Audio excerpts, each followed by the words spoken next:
నా రైతులందరికీ నమస్కారం. రోజు రోజుకైతే మార్కెట్ డౌన్ అవుతానే ఉంది. ఆగస్టు 15 తర్వాత మన మార్కెట్ అయితే డౌన్ అవుతుందని చెప్పాము. పూర్తిగా మార్కెట్ అయితే డౌన్ కానే కాదన్న. చిన్న బాక్సు ప్రతి మార్కెట్లోనూ 300 అమ్ముతూనే ఉంటుంది. పెద్ద బాక్సు 600 తగ్గనే తగ్గదు. ఆగస్టు నెల మొత్తం ఇవే రేట్లు ఉంటాయి.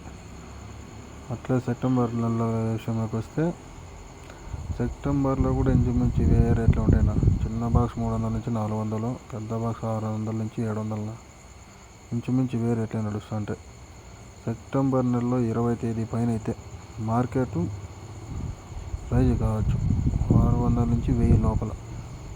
చిన్న బాక్స్ 300 నుంచి 500 లోపల పక్కా రేట్లు అయితే సెప్టెంబర్ 20 తేదీ తర్వాత అయితే పెరుగుతాయి.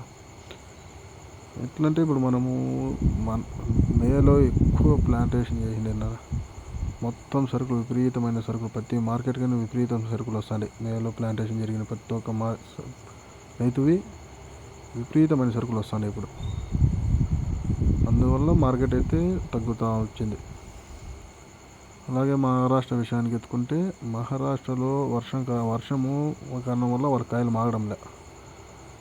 ఇప్పుడు వాళ్ళకి వర్షాలు తగ్గాయి కాబట్టి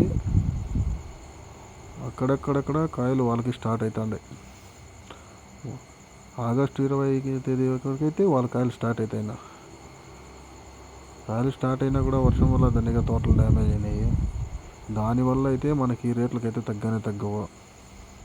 ప్రస్తుతం నడుస్తున్న రేట్లు అయితే నడుస్తూ ఉంటాయి.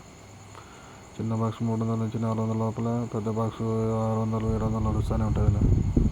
సెప్టెంబర్ 20 తేదీ తర్వాత అయితే మార్కెట్ అయితే రైజ్ కావాలన్నా.